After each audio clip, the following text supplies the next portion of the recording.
In the blistering heat of early 18th century Madras, along the southeastern coast of British-occupied India, the docks were alive with trade and treachery. Clusters of European merchants bartered silk for spice, porters hauled crates under barking orders, and the East India Company stamped their authority on every sack, document, and human interaction. But beneath the neat ledgers and orderly shipping logs lay an undercurrent that smelled of salt, sweat, and smuggling. You've probably never heard of Nathaniel Baines, a middling customs officer with poor eyesight, mild dysentery, and an obsessive devotion to weighing goats. Yet his name remains quietly preserved in a footnote buried within the British colonial archives, because he uncovered one of the strangest, most quietly effective smuggling rings in East India Company history. And it all began with a goat that refused to die. A growing suspicion. Nathaniel Baines worked the lower docks far from the bustle of Fort St. George, where polished officers walked in powdered wigs and pontificated about trade routes. Instead, he manned the livestock gates. Every week, dozens of ships offloaded goats, pigs, and chickens often used for meat, milk, or barter inland. But Baines had noticed something troubling. The same merchant, one Ezekiel Farrow, a former sailor turned livestock trader, regularly brought in crates marked for goat export. They'd arrive sealed and heavily guarded. When opened, they'd always contain goats, though oddly quiet and oddly clean for dock animals. "I swear this one was here last week," Baines mumbled one morning, peering into the eyes of a small black goat with a crooked ear. The guards laughed. "They all look alike when you're hungover, mate." But Baines wasn't so sure. He began logging each goat's features by hand: ear notches, coat patches, hoof markings, painstakingly drawing them in the margins of his daily ledger. He noticed an unsettling pattern. Specific goats with unique features kept reappearing. Shipped out, then days later, back again on a different manifest, under a different name. One goat even had a silver ear tag from a previous shipment. When Baines pointed this out, he was told it must have been a duplicate. The silversmiths get lazy sometimes. But Baines began to keep track. The goat that bled silver. In July of 1724, during the onset of monsoon rains, a violent thunderstorm disrupted the scheduled dock checks. Baines, soaked, irritated, and nearly blind without his spectacles, still insisted on performing a spot inspection of Ezekiel Farrow's latest crate. The goats were oddly docile, almost sedated. When Baines pressed one of the animals with a blade to draw blood for veterinary inspection, a rare but permissible practice, he saw something that made his stomach twist. The goat bled silver. Or rather, silver dust spilled from the wound packed under a thin layer of goat hide stitched together so finely, it almost passed for flesh. The crate had been carrying cast silver bars, intricately shaped and covered in cured hide. Each goat was in fact a hollow body packed with smuggled goods, disguised under layers of taxidermy, hide, and cleverly placed wool. Some were real goats, tranquilized and drugged. Others were entirely fabricated. It was a rotating system. Some goats were shipped out, others returned. Some died and were replaced, but the movement of silver and contraband continued unnoticed beneath the East India Company's nose for over 2 years. How they did it.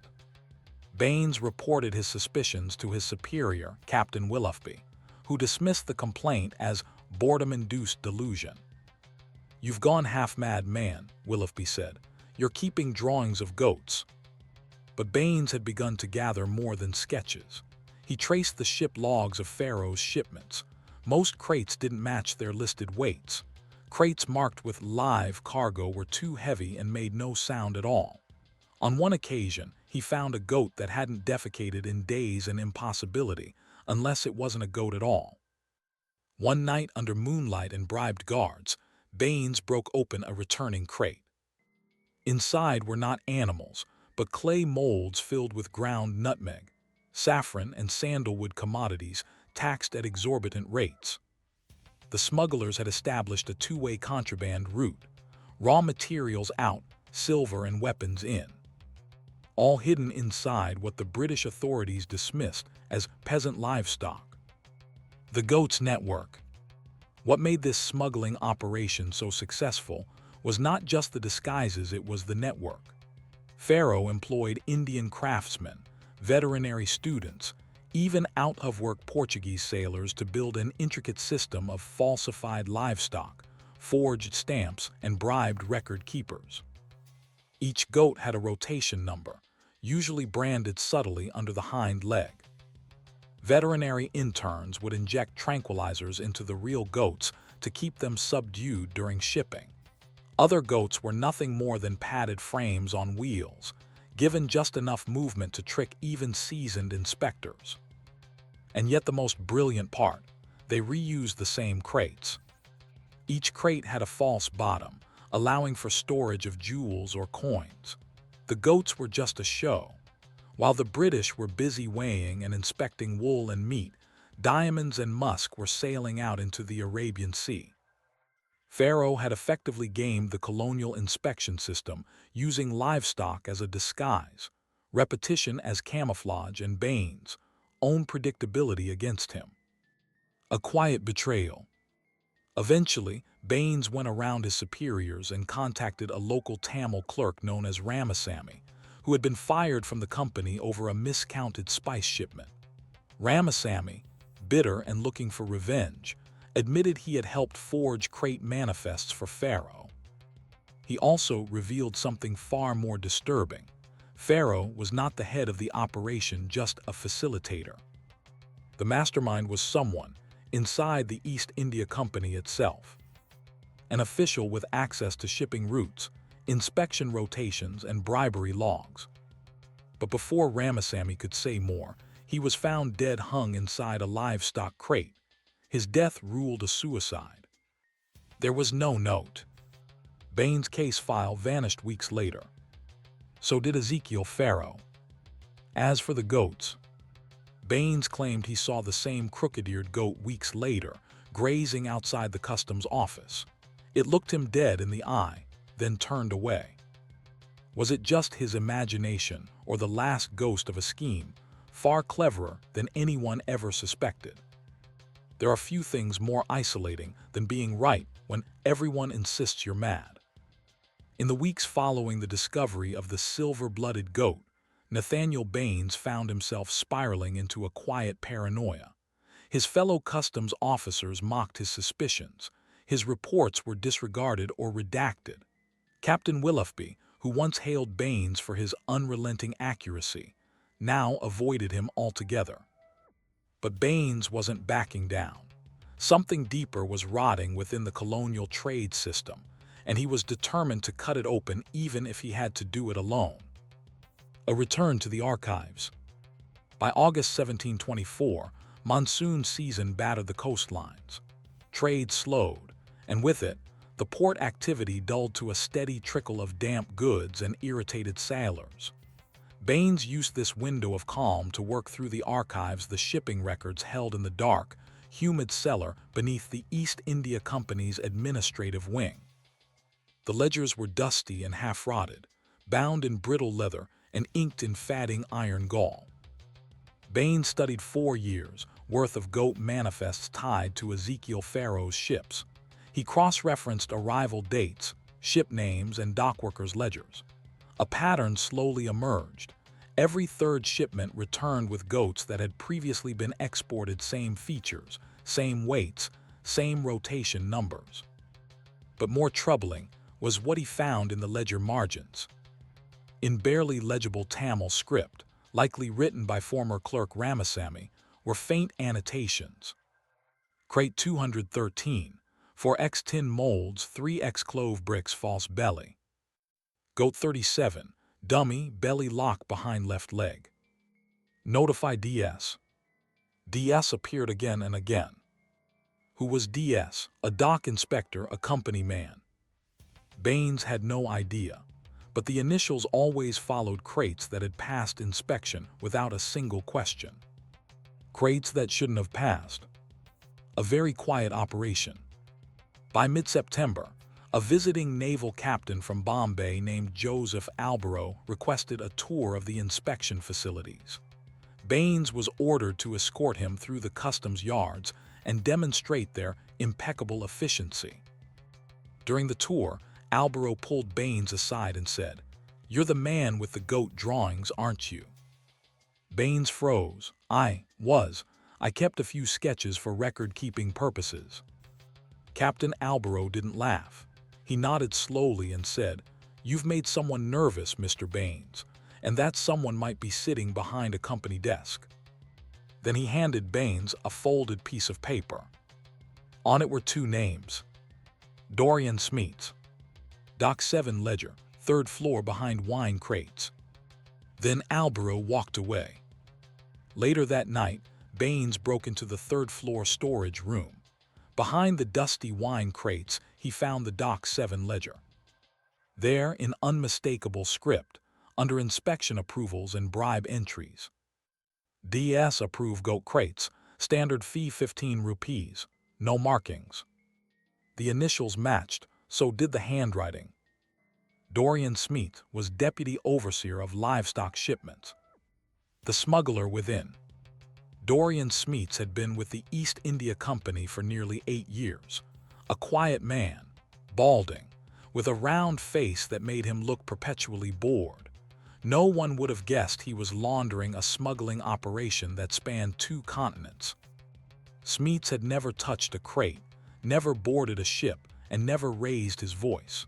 Yet he orchestrated an entire web of disguised contraband, bribes, and forgery by doing one thing well: stamping approvals. He forged veterinary reports, waived inspections, and rerouted problematic officers like Baines to other assignments.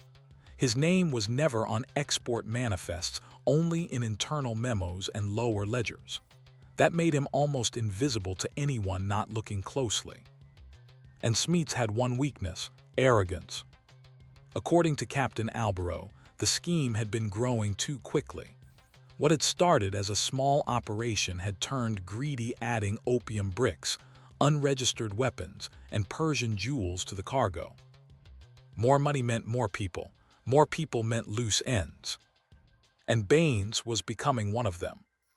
The trap is set. Knowing that official channels were corrupted, Baines turned to a shadow group of internal auditors, a small East India Oversight Committee based in Calcutta. They were informally called the Iron Ram, a nickname referencing their practice of crashing through internal corruption with extreme discretion. With Alborough's help, Baines sent coded letters to Calcutta, outlining the goat operation and nomming Dorian Smeets. The response came 3 weeks later. A single line: "Observation will commence, do not engage." Frustrated but obedient, Baines watched as the crates continued to pass through unchecked. More goats, more forged stamps. One crate even contained a Mogul dagger wrapped in cloth and embedded in a fake goat's leg. He documented everything: dates, weights, rotation tags, bribes exchanged. Still, Smeets walked the docks with a ledger under one arm, nodding calmly, untouched. Then in late October, something changed. Pharaoh's ship stopped coming. Crates arrived without branding. The goat disguises became sloppy. One even fell apart in the rain, revealing crushed spices wrapped in wax paper. The network was collapsing. Or worse, it was being erased. The disappearance. Baines woke one morning to a letter pinned to his door. "Goats don't remember, but the men who do tend to vanish. Stay in your lane. DS." That same morning, Captain Alborough left for Calcutta without warning. The Iron Ram auditors went silent, and when Baines returned to his desk, his ledgers were gone. All of them. Replaced by fresh books, new quills, and a note that read, "Efficiency is the first step toward trust. Let's try again. Captain Willoughby." That week, Baines was reassigned to salt inspections, a tedious and entirely landlocked job. No goats, no crates, no docks. He was effectively sidelined. A tattered ending. Months later, Baines received an anonymous parcel, a single silver goat ear tag, wrapped in cloth and sealed with wax. There was no note. The tag bore the same crooked notch as the goat he'd first noticed months before. The one he claimed refused to die. But there were no further smuggling reports, no arrests, and no record of Dorian Smeets ever being tried or even investigated. Instead, Smeets was promoted to head of livestock trade for the Eastern Division. Ezekiel Farrow, never seen again. Ramasami's death was never reopened. As for Baines, he eventually retired from company service, writing a slim book about dockside ethics and weighing standards still preserved in the British Museum's forgotten Colonial archive. Inside the front cover, scrawled in pencil, "Every goat has a handler, but some handlers don't need leashes." N.B. The smuggling ring was never publicly exposed. No charges, no consequences. The silver flowed. The goats returned to being just goats. Or did they? There's a peculiar kind of death that doesn't come with a body, a burial, or a grieving widow. It's the death of a story when it vanishes from the records, slips from memory, and is replaced by a more convenient narrative. For Nathaniel Baines, that death came not with violence, but with a promotion he didn't ask for, praise he didn't trust, and a silence that smothered everything he'd uncovered. But even buried stories have a way of breathing beneath the surface. And Baines, despite being reassigned, despite having his ledgers stolen and allies disappear, never quite let it go. A second wind in Calcutta. 2 years passed. By 1726, Baines had quietly relocated to Calcutta, ostensibly to assist with grain taxation consistency. In truth, he had grown ill from coastal fever, had few allies left, and had learned how to speak only when necessary. But then one day, while passing the old East Wharf, he saw a familiar man boarding a small vessel. Ezekiel Farrow.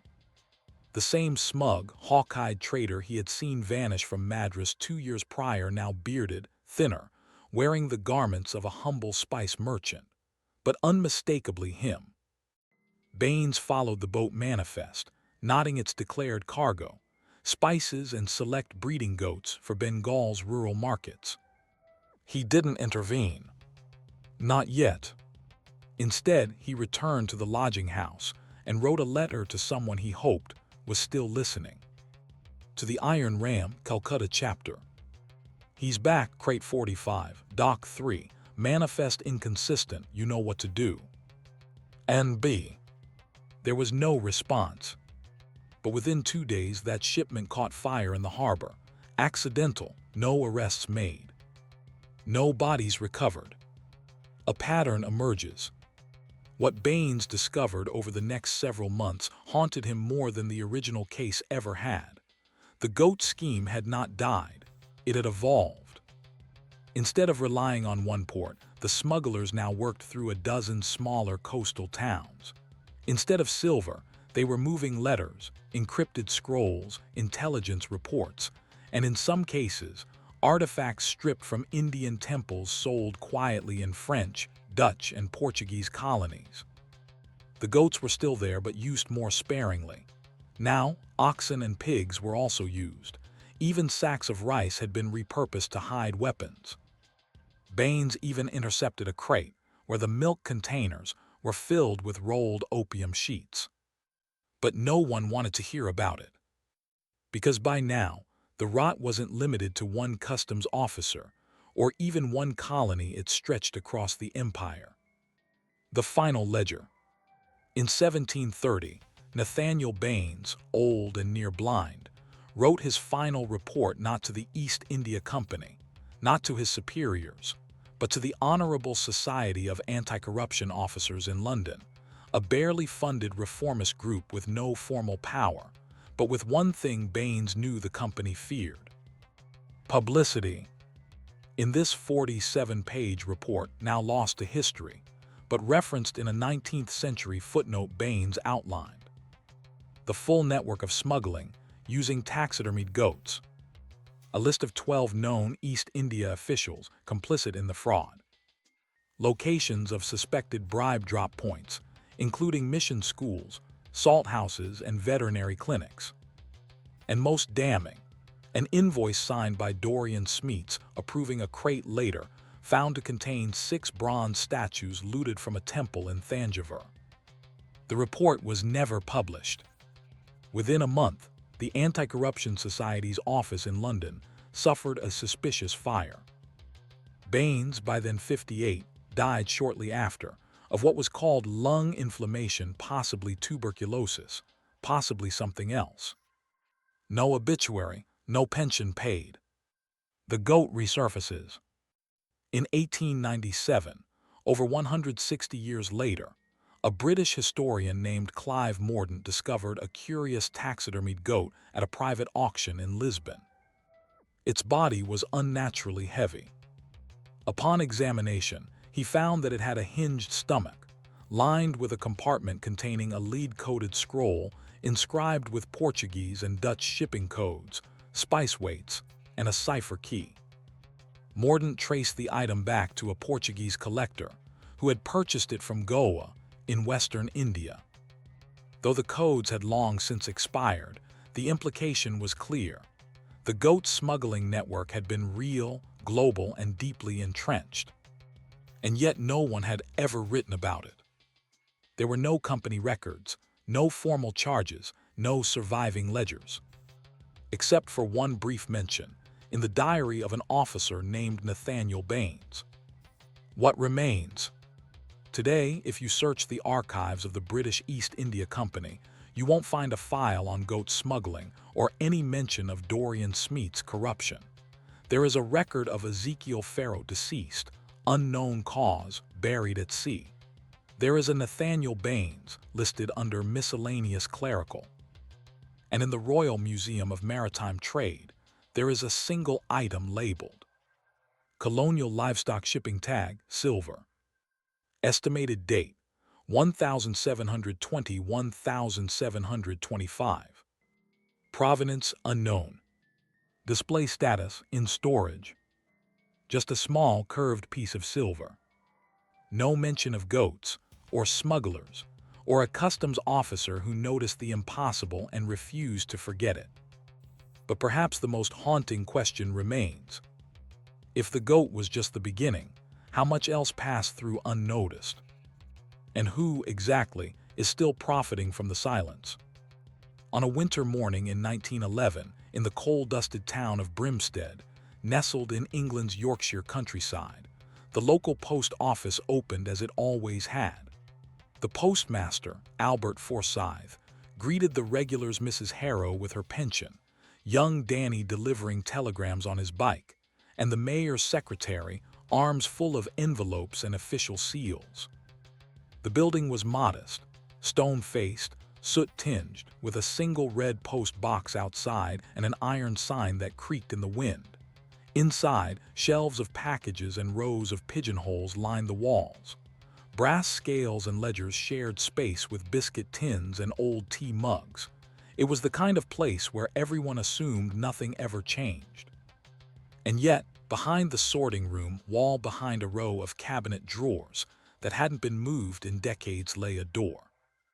One no one but Postmaster Forsyth knew existed.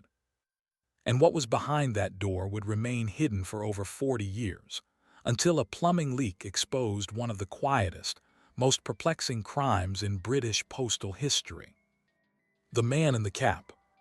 Albert Forsyth was, by all accounts, an unremarkable man. 56, widowed, quietly spoken, never missed a day of work in 27 years, known to attend church twice a week and to feed the alley cats with leftover sardines from his lunch tin. But people in town said one strange thing about him. He never let anyone else into the sorting room. Even after hours when the clerks had gone home, Forsyth would stay late, reweighing parcels or rechecking the register. He insisted on handling all registered letters himself. No assistant ever touched the cash drawer or the parcel cage. In a place like Brimstead, where lives overlapped and gossip bloomed like moss. This privacy raised eyebrows but never suspicion. At least, not until Forsyth died. The leak. In May 1956, the building, by then repurposed as a records office, suffered a plumbing failure. A frozen pipe burst above the old postmaster's quarters, sending water cascading down the walls and behind the cabinets. Workers were dispatched to strip out the paneling. That's when they found it. A sealed wooden door, with rusted hinges and no visible handle. It had been plastered over and painted to match the wall camouflage so thoroughly that even during the building's renovation in the 1930s, it had gone unnoticed. It took 2 days to break it open. What lay behind it was a windowless brick chamber, no larger than a small bedroom. The air inside was dry and stale. The only items inside were a wooden desk, 3 floor safes, a wall of unopened letters, carefully stacked in canvas mailbags, a cot and a single oil lamp. In all, over 1,100 letters were discovered. Every one of them stamped, addressed, and never delivered. Letters to nowhere. The Royal Mail investigators were baffled. Why would a postmaster hoard letters? They weren't high-value parcels. There were no bonds, no gold coins, no known blackmail materials. The mailbags ranged in date from 1907 to 1931. Dozens of birthday cards, legal documents, overdue bills, even love letters, all trapped in a forgotten vault beneath a provincial town's feet. Even more unsettling, many of the letters had open seams, and several envelopes appeared to have been resealed. The implication was chilling. Forsyth had been stealing personal mail for decades, reading it, selecting from it, and then, filing it away, burying it. What was he looking for? The clockmaker's file. One bundle of letters stood out. They were addressed to a Mr. Kenneth Dare of 7 Lockwood Street, Brimstead, a local clockmaker. Forsyth had handled Dare's pension delivery for years, and by all accounts they were friendly. Yet Dare's entire year's worth of pension slips, along with 8 private letters from his daughter in Brighton, were found in the hidden vault, unopened. Investigators questioned Dare, now in his late 70s. He told them he'd assumed his daughter had stopped writing. As for the pensions, Forsyth had told him there was a clerical delay, then had personally given him cash installments each week. Only now did Dare realize he'd been underpaid for nearly 3 years. A quiet, cruel fraud done not with violence, but through complete control of information. What the safes held. 2 of the 3 floor safes were empty, dust-lined, rust-bitten, but the third, pried open by a locksmith flown in from Manchester, contained what one investigator described as a collection of quiet horrors. Inside were 73 identity documents, including birth certificates, pension slips, ration books, and work permits, none belonging to Forsyth. A bound ledger listing over 200 names and dates, some crossed out in red. 3 envelopes stuffed with cash, totaling £213, a considerable sum for the period. Clippings from obituaries, mostly local. A handwritten note. Some letters are best not delivered, some names best forgotten. There was no will, no confession, no explanation.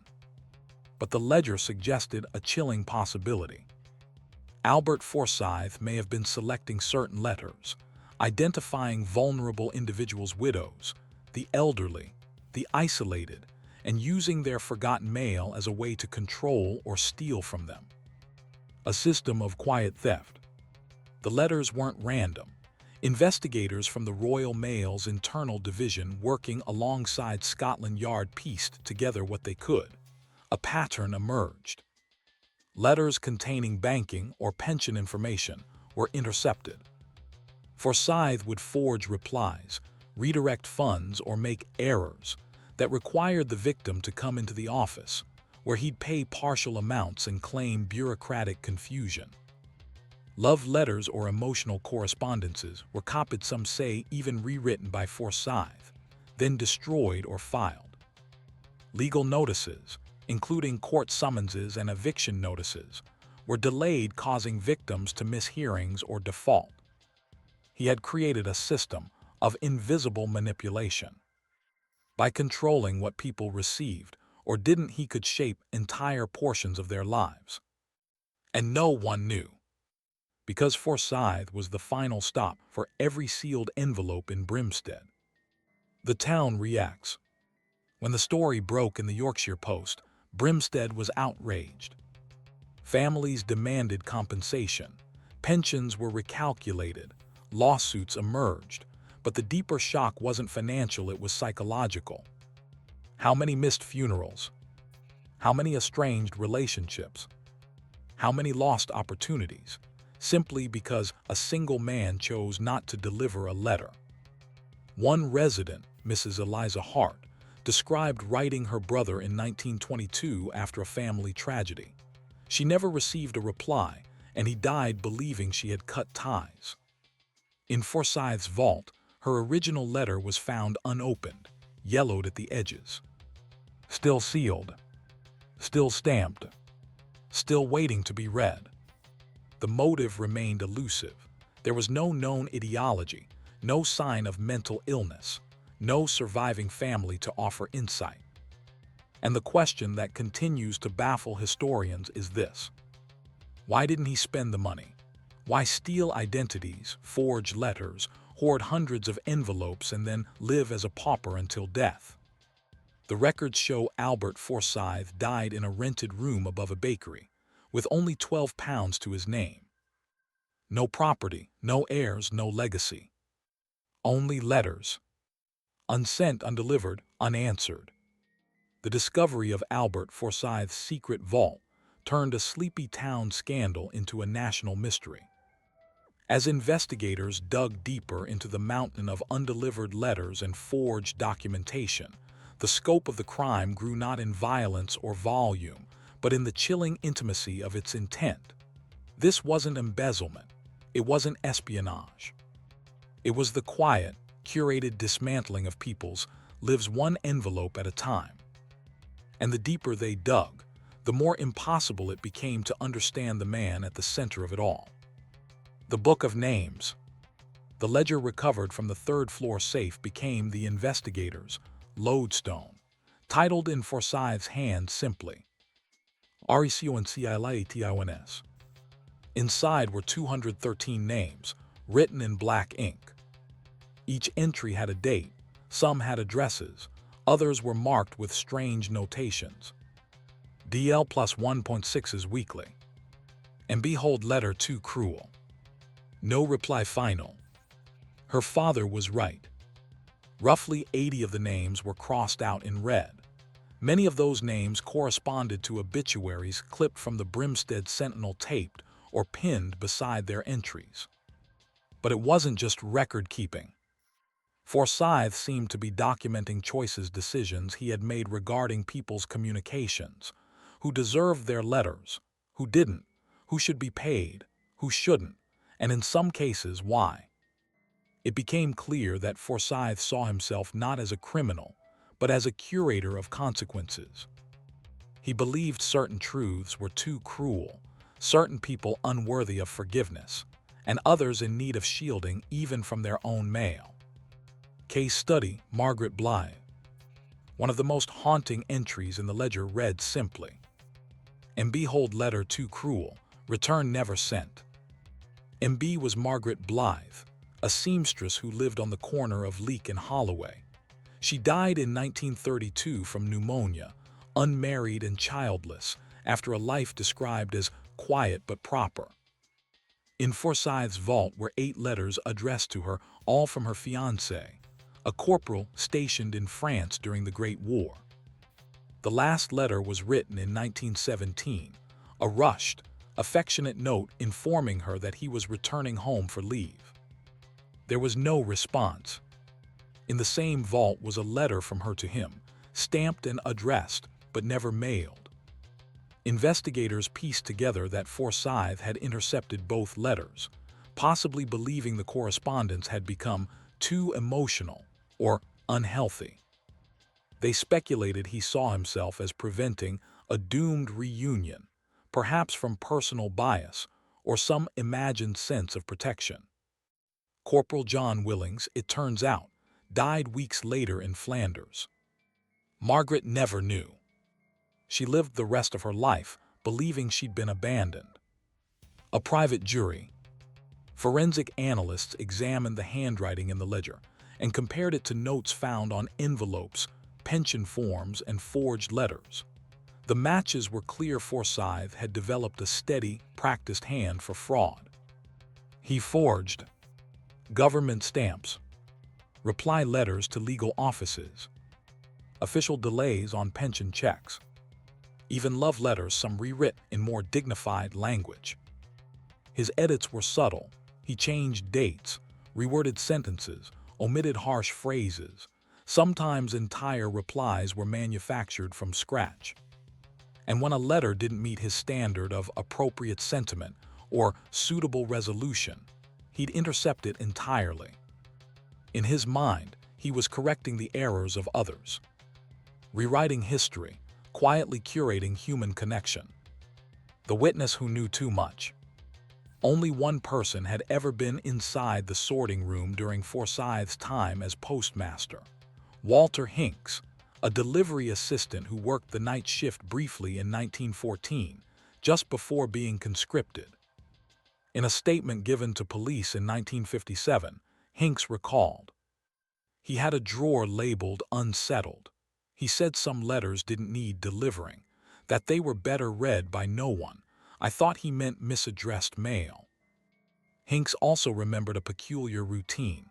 Forsyth would take tea at 4 p.m. sharp, close the sorting room door and read, sometimes for hours, never delivering, just reading. He once said, "We preserve more lives by keeping things unsaid than by letting the world chatter itself to pieces." I laughed. He didn't. Beyond Brimstead, the Royal Mail launched an internal audit across other towns where Forsyth had briefly served: Manchester, 1893, 1896, York, 1896, 1900, and a 6-month stint in Harrogate. In York, one troubling pattern emerged. 4 letters sent to solicitors managing wills and estates during that time never arrived. In Harrogate, a widow named Caroline Dewhurst reported she never received her late husband's military pension, even though records showed it had been approved. These cases were ultimately deemed inconclusive, but they suggested that Forsyth's behavior may not have been limited to Brimstead. He had likely been practicing his curation for years before perfecting it in the secret vault he built himself. A mind in decline. One theory emerged from the investigations, one that offered, if not forgiveness, then at least a possible explanation. Forsyth's mental state. A surviving letter from a government doctor in 1925 reported that Forsyth had suffered from nervous exhaustion and paranoid suspicion of subversion via correspondence. It was recommended he take leave. He never did. Colleagues described him growing more withdrawn after the death of his wife in 1910. He began attending evening services daily. He kept clippings of war deaths, obituaries, and weather reports. He reportedly once told a clerk, "If we don't guard the words we let loose, they become weapons." It's possible that Forsyth saw himself not just as gatekeeper but as guardian. Of what? That remains unclear. The wall that wasn't there. One final detail from the investigation has puzzled archivists ever since. The vault had no formal architectural plans. In fact, it didn't appear in the original blueprints. Local records show that in 1911, Forsyth submitted a request to repair wall damage due to dry rot. No such rot was ever recorded by other staff. Instead, he used the repair funds to build the false wall, brick up the back room, and slowly begin crafting his personal archive. Over the next 20 years, he used that room not just to hoard stolen letters, but to live inside a version of the world he alone controlled. A world where no one received bad news. Or good. Just silence. And the unanswered question remains. Was Forsyth simply a bureaucrat gone mad, or something far more terrifying? A man who understood how deeply a simple envelope can wound, and used that knowledge to quietly unmake lives. When the Royal Mail investigators closed their case on Albert Forsyth in 1958, the final report was surprisingly brief. It listed the offenses formally: theft of mail under the Post Office Act, fraud by misrepresentation, forgery of government documents, possible identity theft. But the final line told a different story.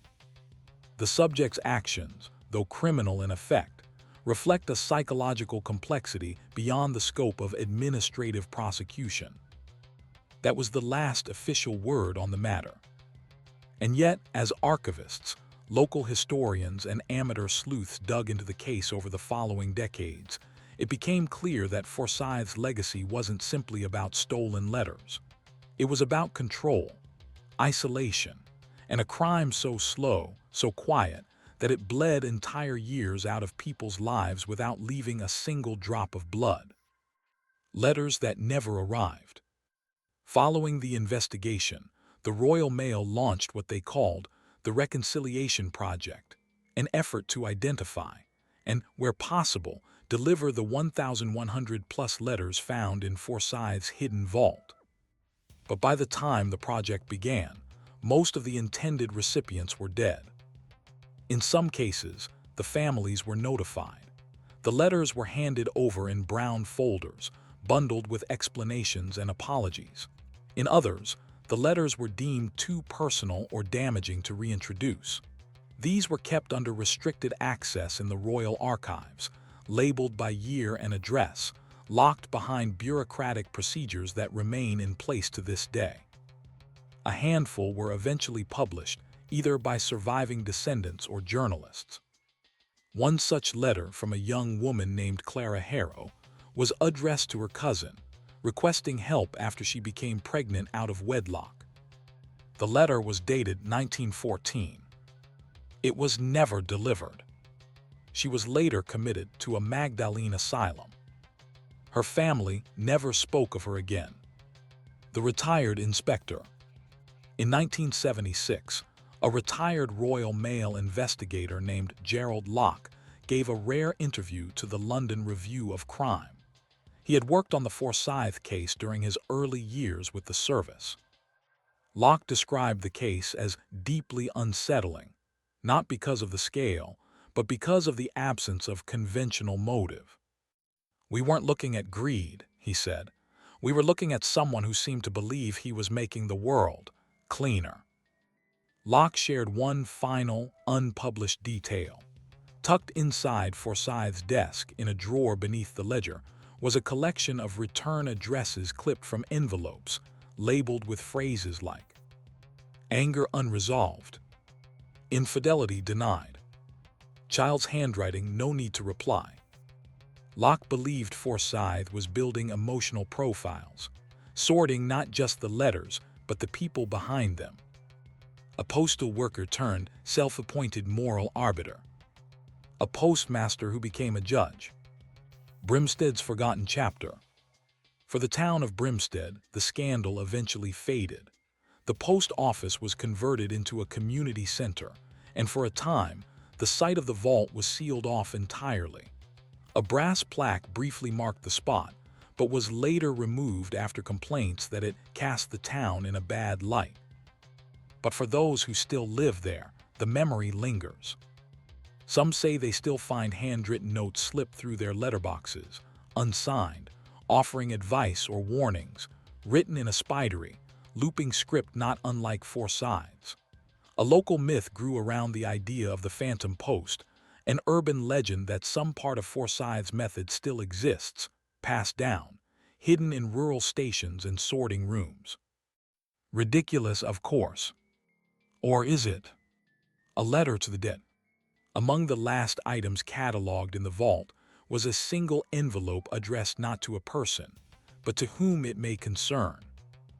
Inside was a handwritten confession of sorts signed simply, AF. It read, "What is a life but a bundle of letters sent, received, misread, or returned to sender? I never meant to be cruel, only to tidy the noise. Some things are better unread. Some truths, once delivered, cannot be recalled. But I always read them. Someone had to. AF." It wasn't enough to charge him. It wasn't a confession in legal terms. But for those who read it, it was the clearest window into the strange, controlled world Forsyth had built. A world made of half-truths and withheld realities. A world where silence wasn't just neglect, it was intentional. The crime that changed everything. In the years following the discovery, the British postal system introduced new security protocols, including stricter audits, rotation of personnel, and the eventual digitization of internal communications. Though never explicitly named, Forsyth's case became a silent catalyst for reform. He was never publicly mentioned in Parliament, never charged, never exonerated. But his crimes changed how letters were tracked, stored, and verified. Because he had shown something terrifying. That with a key, a locked door, and enough time, one person can quietly erase entire relationships from history. No violence, no blood. Just missing words. And so the case remains a whisper in the Royal Mail archives, a ghost in the system. A reminder that even the most trusted hands can become arbiters of silence. If someone had read your letters, would you know? And more importantly, would you ever find out? On a cold night in February 1942, with war echoing across Europe and blackout curtains draped over every village window in southern England, a faint Morse code transmission crackled across the static of the government's southern radio monitoring station near Lyneham, Wiltshire. It was barely audible, just a few stuttering dots and dashes, but the frequency was curious. It wasn't German. It wasn't British. And it didn't belong to any known military channel. More troubling, it repeated every night at 2:14 a.m. sharp, and always with the same beginning phrase. YR31/nightfall confirmed/gate. What began as a curious intercept soon became an intelligence priority. And what it eventually uncovered would shake British wartime communications to its core.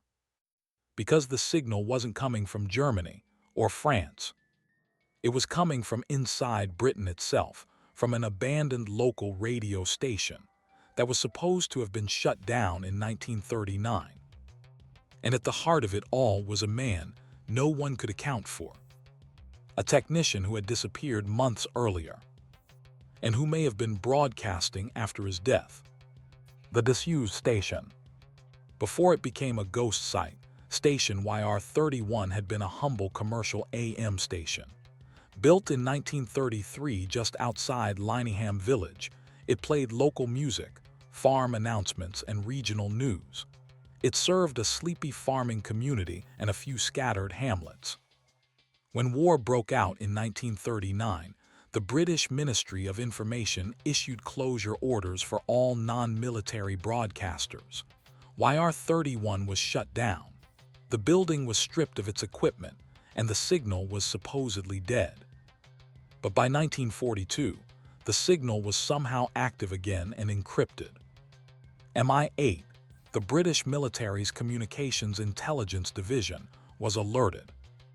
They sent an agent to investigate. The technician who vanished. Thomas Elric, age 41, had been the station's lead technician before its closure.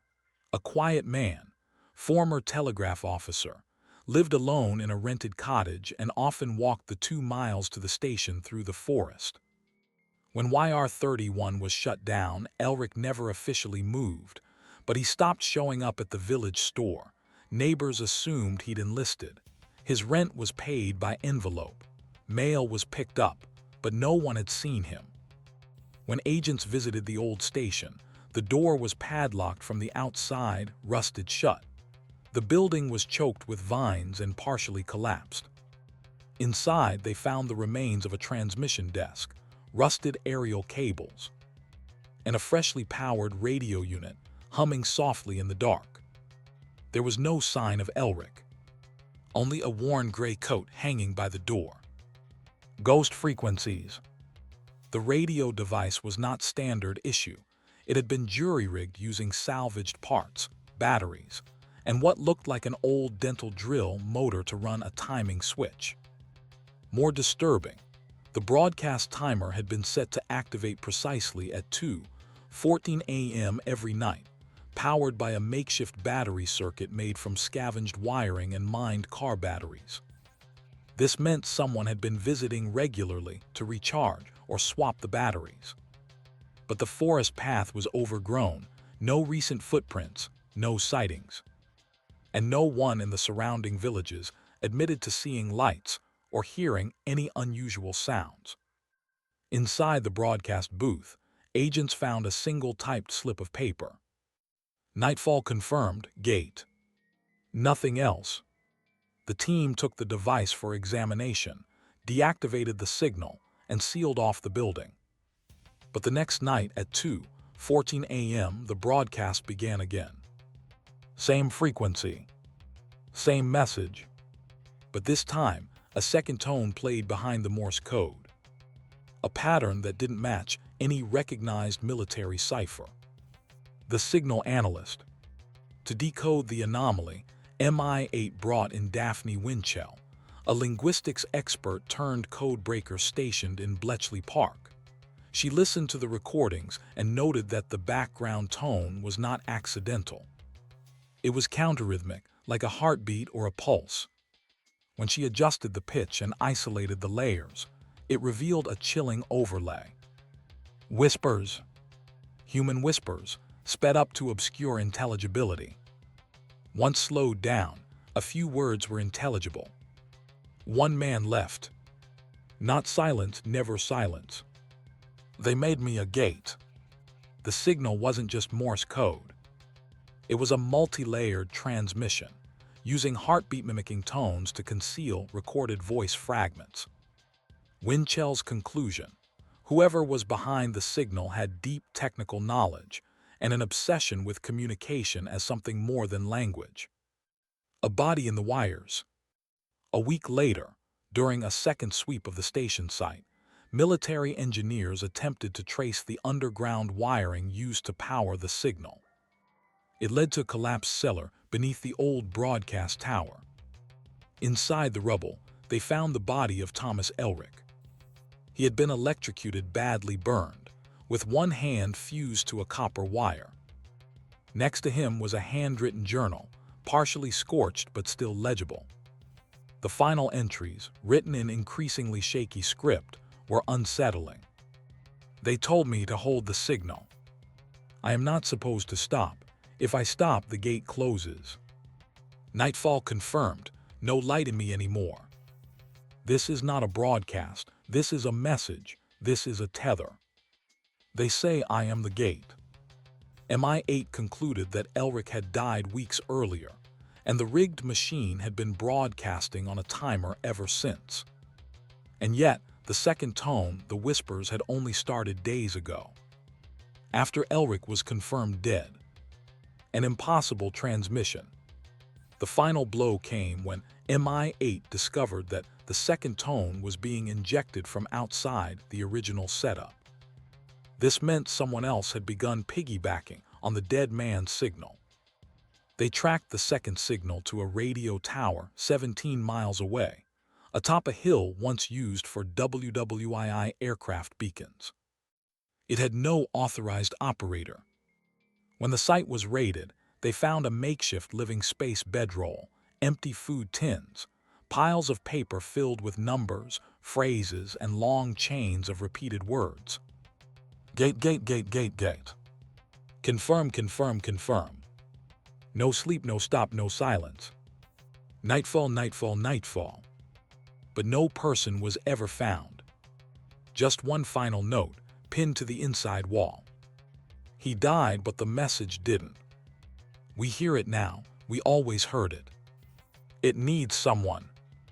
It found me. MC. Who was MC? Was it a partner, a copycat, or something else entirely? What was the gate? Was it code for a spy operation, or a delusion shared by two disturbed technicians? The transmission stopped after the second tower was dismantled. The files were sealed until 1989. But during the Cold War, a CIA intercept report from 1961 recorded a strikingly similar signal emanating from a defunct British radar post in Cyprus. Same tone, same words. Nightfall confirmed, gate. And the question remains, was it a rogue signal born from madness, or did Thomas Elric open something we still don't fully understand? After the second transmission tower near Lineham was dismantled, and the body of Thomas Elric recovered from the buried cellar of station YR-31, the military quietly closed the case. Official records categorized the incident under wartime mental health deterioration and technical sabotage. But in Bletchley Park, where Britain's brightest cryptanalysts worked behind locked doors, some believed the case was far from resolved. Because even after both stations were destroyed, the signal kept returning. Randomly, briefly. Always at night. Always at 2:14 a.m. And always with the same opening. YR-31/Nightfall confirmed/gate. What began as a haunting transmission soon became an obsession for one man. A government radio technician named Malcolm Cresswell. Cresswell's obsession. Malcolm Cresswell was a quiet, methodical man assigned to auxiliary signal tracking in mid-1942. His job was mundane: catalog wartime frequencies, monitor civilian broadcasts, and flag anything unusual. After intercepting a degraded version of the YR-31 signal from a private ham radio operator near Leicester, Cresswell began logging every anomalous frequency spike at 2:14 a.m. Over the next 6 months, he compiled a disturbing map. 17 instances of the YR-31 signal, spread across 12 locations, all occurring in the southern half of England. None traceable to a working broadcast tower. He filed reports, he was ignored. So he continued his work in secret. The Diary of Signals. Cresswell's personal diary, confiscated after his death, but later declassified, contains chilling entries. His handwriting grows erratic, and his tone increasingly unmoored. June 5, 1943. I caught it again. At 2:14, just a faint pulse, but something was layered beneath it, not Morse, not voice, a sensation, a pressure behind the ears. July 9, 1943. Listened with a water bowl next to the speaker. It rippled, not much, but it rippled. What frequency moves water? August 1, 1943. They called Elric mad. He just listened too long. The signal wants a listener, that's all, not a response, just a tether. August 16, 1943. Nightfall confirmed, gate is open. That was the last entry in the notebook. Cresswell was found dead in his apartment 3 days later. Cause of death, sudden cardiac arrest. But on the desk beside him was a hand-built radio receiver wired to a timer, set to power on each night at 2:13 a.m. The strange tape. Among Cresswell's personal belongings was a spool of magnetic tape labeled Hold for Daphne. MI8 traced the reference to Daphne Winchell, the same cryptanalyst who had helped analyze the original YR-31 broadcasts. She had since retired from Bletchley and gone into seclusion in northern Wales, reportedly suffering from anxiety and insomnia. When the tape was played in 1944, under her supervision, what came out was unlike anything previously recorded in British military archives. It began with static, then Morse code. But behind it was something else, a choir of human voices, speaking in overlapping whispers, layered until no one voice could be understood fully. A snippet. The gate is not there, but it is real. Your ears are keys. You tuned it, now it tunes you. Every night a little more. Nightfall confirmed. After 23 minutes, the tape ended abruptly with a high-frequency spike that caused temporary tinnitus in all 3 MI8 agents present. Winchell collapsed during playback. She later described the experience as a moment of true cognitive rupture, as if the signal wasn't just sound, but something alive, clawing at comprehension. She refused further involvement. An impossible pattern. MI8's internal white paper, classified until 2003, outlined the Creswell anomaly. Multiple instances of passive deaths associated with long-term exposure to the YR31 signal. All victims were technicians or listeners who had intercepted or tracked the broadcast independently. No recorded deaths among those who heard it briefly or from tape recordings, only live signal. The paper theorized the signal might cause severe neurological stress, sleep disruption, induced paranoia and delusion, or something else entirely. One curious phrase from the report: it is as though the YR31 signal carries not just information but intent. Winchell's final warning. Before she disappeared from public life for good, Daphne Winchell left behind one final letter, addressed to her niece. It was uncovered in 2008 after her passing and published in part by the Royal Journal of Communications History. She wrote, "Do not listen at night, especially not at 2:14 a.m. If you hear the word gate, turn the radio off immediately. It's not a metaphor. There's something in the silence between signals. Something that waits." Elric called it the gate, Creswell followed it. And I think I got too close. There's a reason the signal always returns. It only needs one ear to open.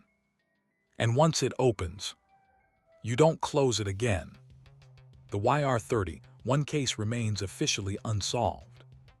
Its signal reappeared briefly in 1961, 1983, 2002, and according to amateur radio logs as recently as 2017.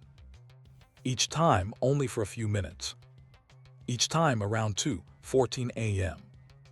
Each time beginning with "Nightfall confirmed, gate." And maybe that's all it takes. One phrase, one moment, one listener. In 1944, the British Ministry of Information issued a quiet directive. Any signal detected on frequency 10.31 MHz plus or minus 0.5, particularly during the hours between 2:00 to 30 a.m., was to be logged but not responded to. Operators were instructed to avoid tuning to this frequency altogether, if possible. The directive was unsigned, distributed only within the upper ranks of MI8 and MI5, and never made it into public record. It was, in the words of one senior officer, a protective silence. Because something about the YR31 signal had shaken even the most rational minds in wartime intelligence. And it wasn't just because the signal kept coming back. It was because the more they listened, the more it seemed to respond.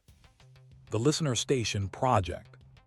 In late 1944, the ministry approved a covert experiment known as Project ECHOHOUSC. It was simple in design. A network of 12 listener stations across the UK would monitor suspected dead frequencies continuously for anomalous transmissions.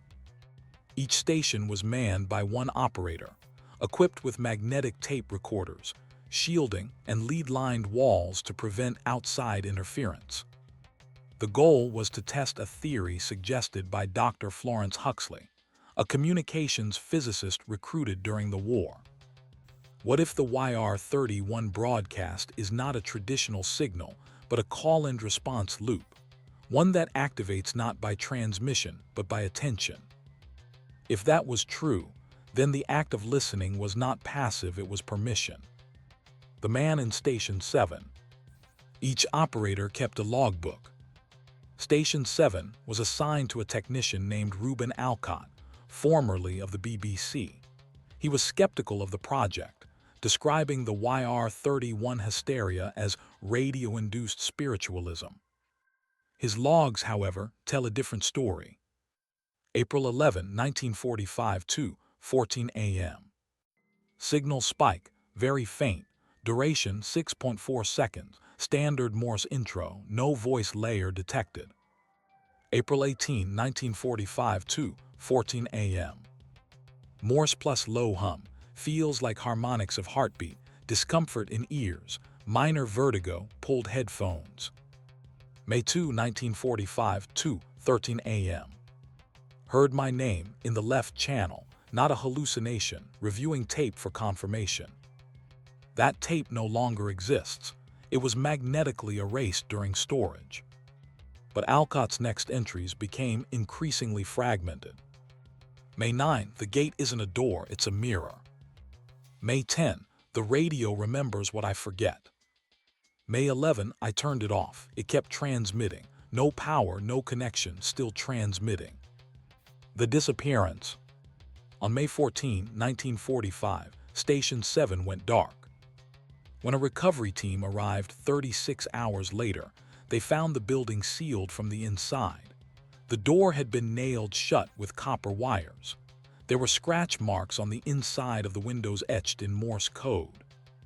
No closure, no closure, no closure. Reuben Alcott was gone.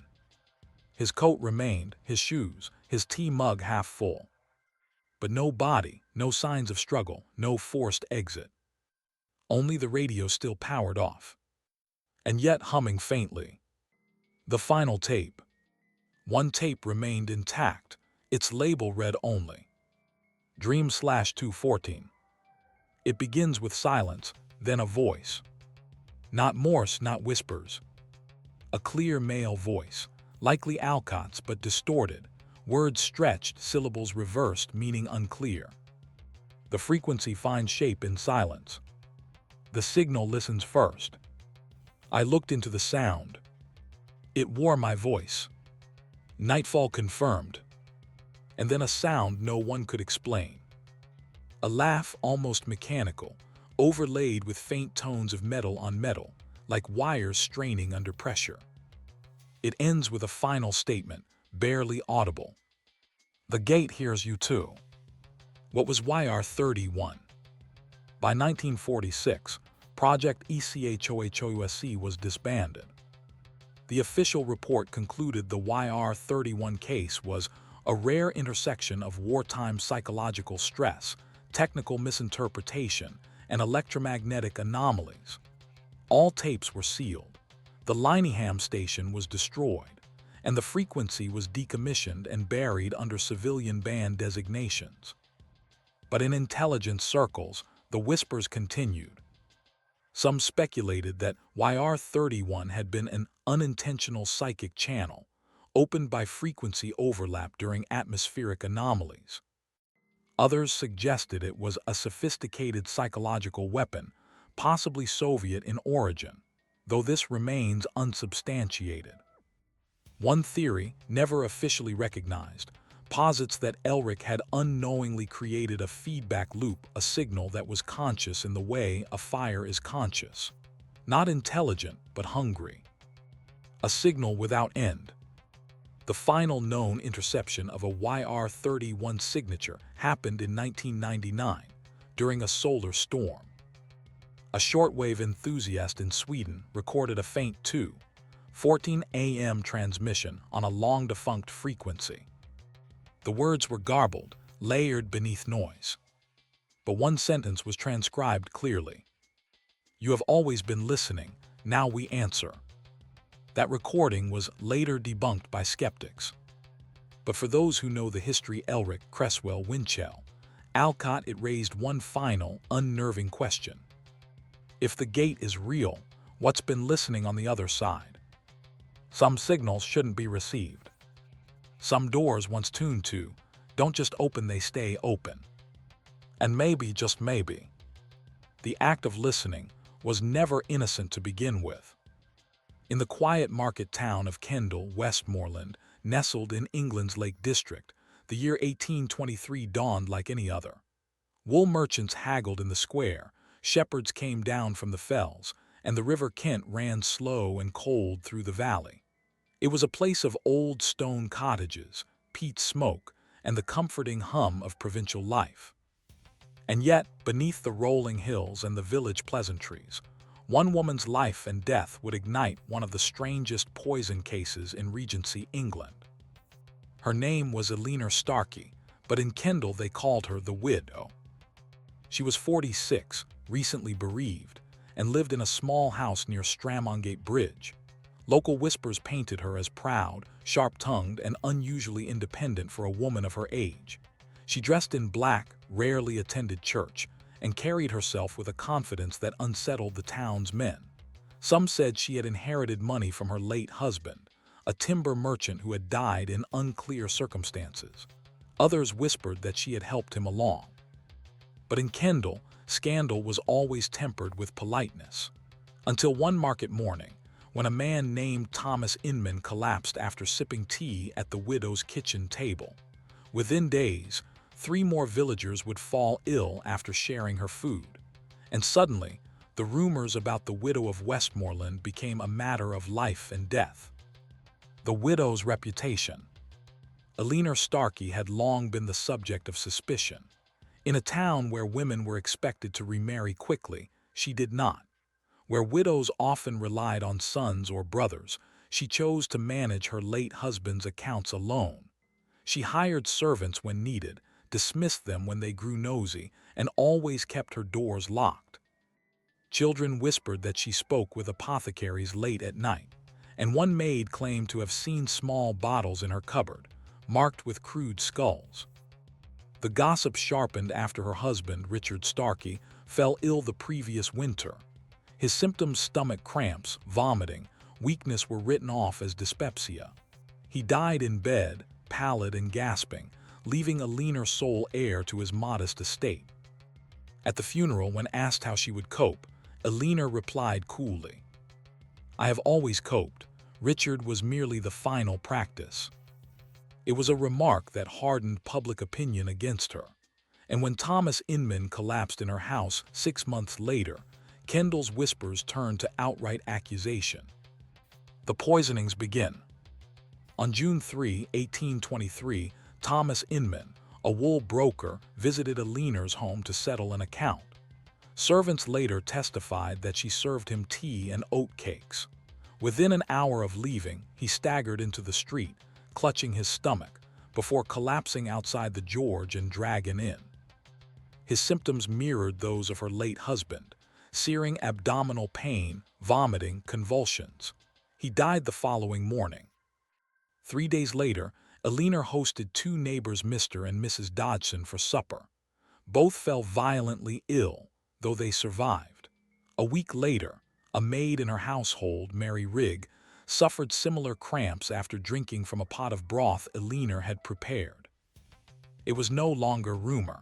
Kendal was convinced Eleanor Starkey was poisoning people. The apothecary's ledger. Attention turned to James Moreland, the local apothecary. Moreland admitted under questioning that Eleanor had been a regular visitor to his shop for over 2 years. She often purchased arsenic, ostensibly for rat poison, and once for cleansing wool. Arsenic was legal at the time, sold freely for domestic purposes, but Moreland confessed he had grown uneasy. Eleanor had purchased 3 times more than any other household in town. When pressed, he produced his ledger. Over the span of 18 months, her name appeared 11 times, each marked with a small A beside the purchase. No other woman in Kendal had such a record. The inquest. The coroner's inquest into Thomas Inman's death was convened swiftly. Alina sat in black silk, her gloved hands folded neatly, as witness after witness described her purchases, her husband's mysterious illness, and the sudden wave of poisonings. One servant claimed she had seen Alina grinding white powder into a teapot. Another swore she overheard Alina telling her late husband during his illness, "Better to leave the world now, Richard, than linger unwanted." Alina denied everything. She argued that arsenic was a common household necessity, that her servants were bitter and untrustworthy, and that Inman had always been a man of weak constitution. But the coroner, unnerved by the testimony, ordered an exhumation of Richard Starkey's body. His remains were tested by a chemist from Lancaster. The results confirmed what many feared. Traces of arsenic were found in his stomach. Politics in the shadows. Yet Alina was not charged, at least, not immediately. Because in Kendal, poison wasn't just a crime, it was a scandal. To accuse a respectable widow of serial murder risked unsettling the fragile social order. Merchants depended on discretion. Clergymen feared upheaval. And local magistrates, many of whom had dined at Alina's table, hesitated. Even more troubling, Alina had quietly loaned money to several influential men in Kendal, debts recorded in her late husband's ledgers. If she fell, so too might their reputations. Whispers grew that her protection wasn't just about evidence, it was about politics. And so, as Kendal held its breath, Alina Starkey, the widow of Westmoreland, remained free. For the moment, but the town could not ignore the trail of illness and death. And when another body surfaced, this time a child, the fragile wall of protection around Alina began to crack. Because the question was no longer if she poisoned, but why. By the autumn of 1823, the whispers around Alina Starkey had hardened into fear. What had once been idle gossip in Kendal's taverns now shaped daily life. Neighbors crossed the street to avoid her. Shopkeepers handled her coins with reluctance, some washing their hands immediately afterward. Mothers forbade their children from accepting sweets or biscuits at her door. The widow of Westmoreland had become a pariah, and yet she continued to move through the town with unsettling confidence, her chin lifted, her black silk gown swishing defiantly in the market square. But if Alina believed her wealth and influence could protect her, she underestimated how long poison lingers not just in the body, but in memory, in rumor, in every cracked teacup that passed through her kitchen. The death of a child. The turning point came in October 1823, when 8-year-old Samuel Dodgson, the nephew of Mr. and Mrs. Dodgson, who had themselves nearly died after dining at Alina's home, fell violently ill. He had accepted a sweetmeat from Alina in the market. Within hours he began vomiting. His lips turned pale blue. By morning, Samuel was dead. The town erupted. The child's funeral was packed. The parish priest, though careful with his words, hinted in his sermon that those who sow corruption among the innocent will find no refuge in eternity. His gaze fell briefly on Alina, seated at the back in her black veil. Samuel's death broke the silence that had protected her. Kendal demanded justice. The arrest. On November 3, 1823, Alina Starkey was arrested at her home. The sheriff's men found her calm, arranging papers at her desk. When told she was to be taken for questioning, she simply asked, "Will they allow me tea before we go?" In her kitchen cupboards, investigators found 2 packets of white powder stored in labeled jars. Both tested positive for arsenic. More damning still, they discovered a series of letters of account, documenting loans she had extended to local merchants and aldermen. Several names were familiar men who had resisted earlier efforts to prosecute her. Now their connections to her finances looked less like friendship and more like leverage. The trial in Lancaster. The case was moved to Lancaster Assizes, the nearest major court, in March 1824. By then, Eleanor had become infamous across the region. Newspapers dubbed her the Lady Poisoner of Westmoreland. Ballads circulated, painting her as a black widow who seduced and killed for gain. The evidence was circumstantial but damning. Richard Starkey's exhumed body contained arsenic. Multiple witnesses saw Eleanor purchase large amounts of poison. Survivors described falling ill after eating her food. Samuel Dodgson's sudden death, while untested due to rapid burial, mirrored the symptoms of arsenic poisoning. The prosecution painted her as a calculating woman, motivated by money, power, and spite. The defense countered that arsenic was commonplace, used to kill rats, bleach fabrics, even cure skin ailments. They argued that servants had equal access to the household stores. They suggested Samuel's illness could have been food poisoning, and that her late husband's weak constitution explained his death. But Eleanor's greatest weapon was herself. The widow speaks. When Eleanor took the stand, she did not cry or plead. Instead, she delivered a measured, almost cold testimony. She admitted purchasing arsenic as any prudent housekeeper must, but denied ever using it on people. She accused her servants of malice, of inventing stories to tarnish her reputation. And when asked about Samuel, her voice grew sharp. "Do you suggest that I, a woman alone, would risk my very neck for the death of a child over a single sweet? Do you believe me so witless, so monstrous?" Her composure unsettled even the judge.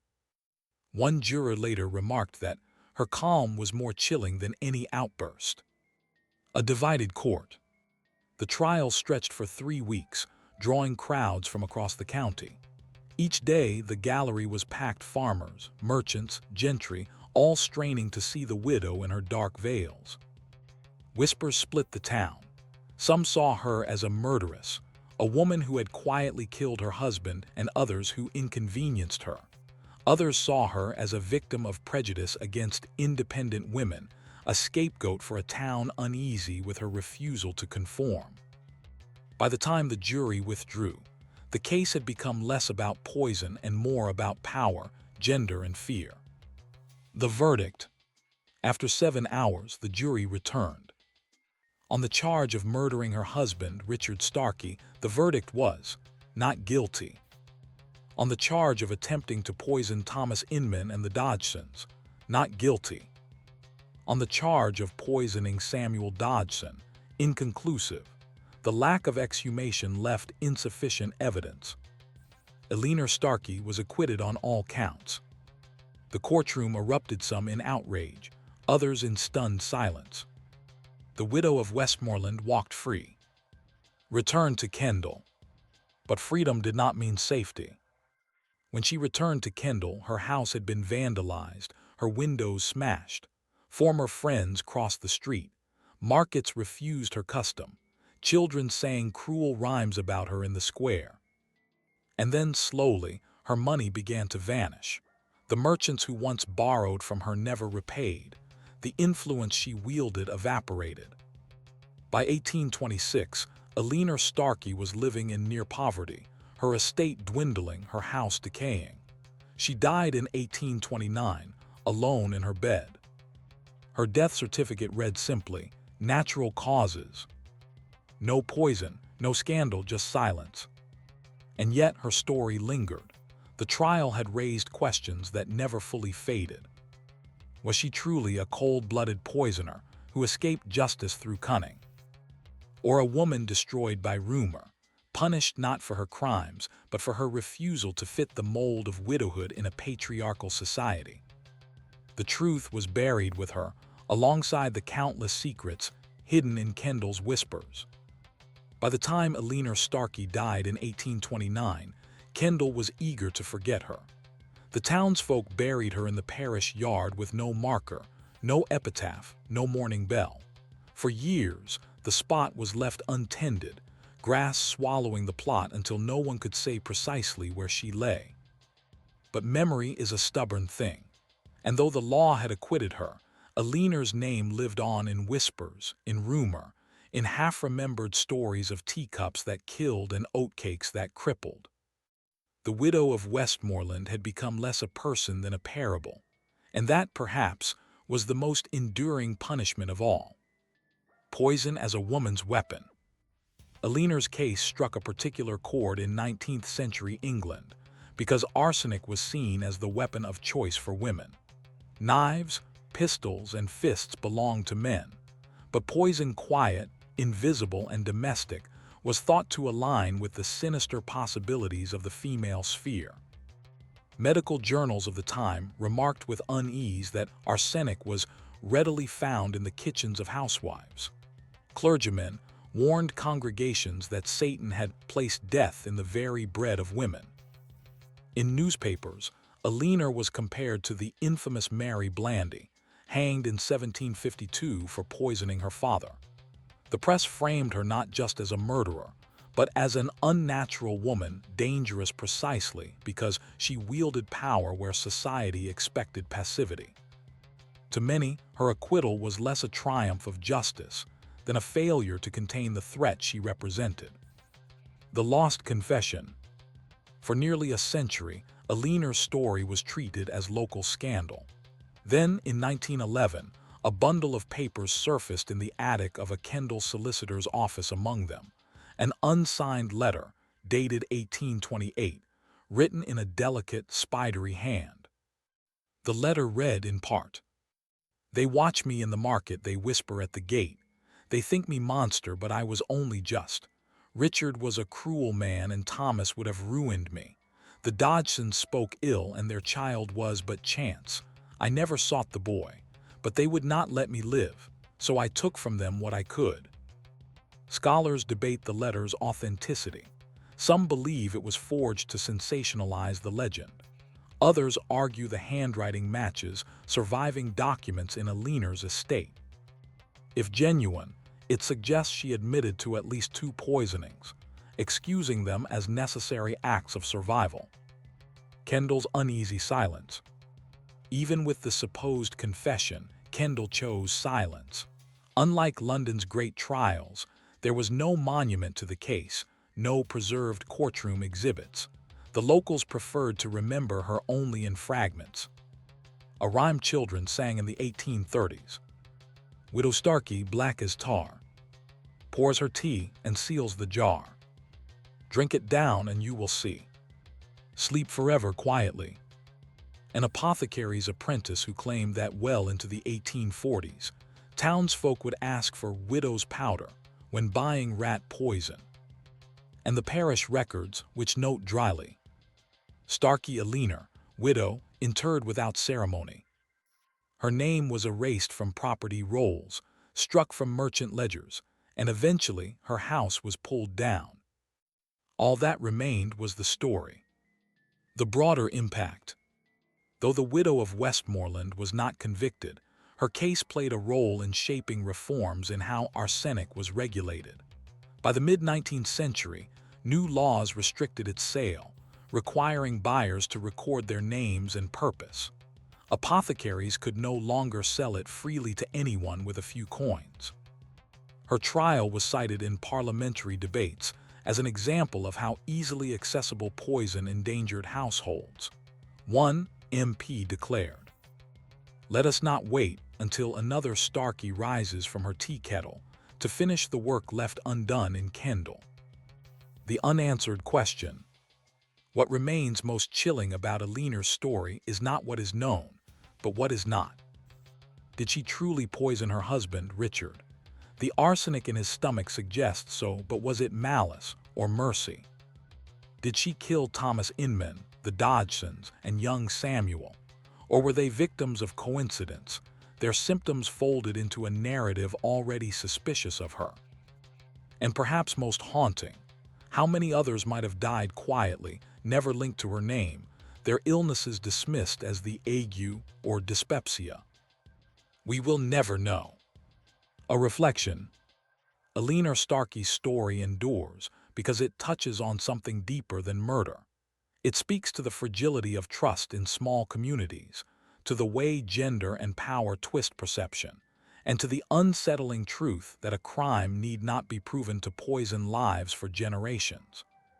She died acquitted, yet condemned, freed, yet never forgiven. And in that contradiction lies the power of her story, not as a simple tale of guilt or innocence, but as a reminder that some reputations, once tainted, can never be cleansed. Perhaps the final irony is this. Her neighbors believed her teapots were deadly, her meals tainted. But what truly poisoned Kendall was not arsenic. It was suspicion itself, a toxin that outlived her by centuries.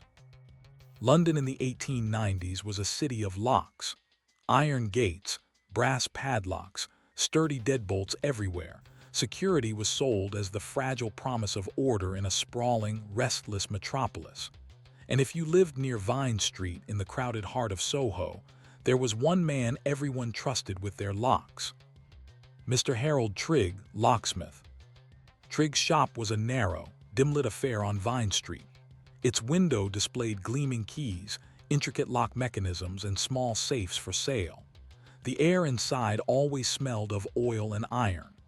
Trigg himself was a modest figure, thin, balding, perpetually in his leather apron, with wire-rimmed spectacles perched precariously on his nose. He was known as honest, quick, and discreet, a man who could cut a key in minutes, repair a broken lock overnight, and never asked unnecessary questions. For the bankers, pawnbrokers, and brothel owners of Soho alike, Harold Trigg was indispensable. And then, in the winter of 1893, he vanished. One evening he locked up his shop. By morning he was gone. The front door was bolted from the inside, his workbench still warm with shavings, his dinner plate untouched. And scattered across the floor, dozens of keys cut but unmarked, belonging to doors no one could identify. The customers panic. Trigg's disappearance sent immediate ripples of fear through the district. Because to vanish was one thing, but to vanish as a locksmith meant something else entirely. How many spare keys had he made? Whose doors could now be opened without force? What secrets could be unlocked with the steel he left behind? Within days, panicked customers crowded the shop. Pawnbrokers demanded assurances. Hoteliers asked whether their safes had been compromised. A local brothel madam reportedly ordered every lock in her house changed at once. And when police inventoried the shop, they discovered something far worse. A hidden drawer in Trigg's workbench, filled with keys wrapped in paper tags. The tags bore names, some respectable, some disreputable, but all familiar. It was a register of private access. The mystery of Vine Street. The police investigation, led by Inspector Albert Henshaw of the Metropolitan Police, quickly found anomalies.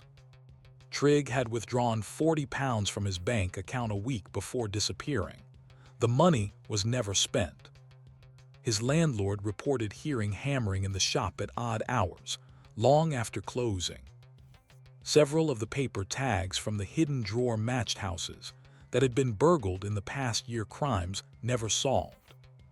And yet, none of the victims had suspected Trigg. His reputation for honesty had shielded him from suspicion. Now the question was clear.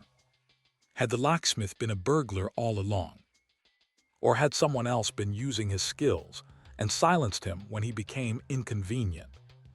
Witnesses in the alley. 2 witnesses came forward.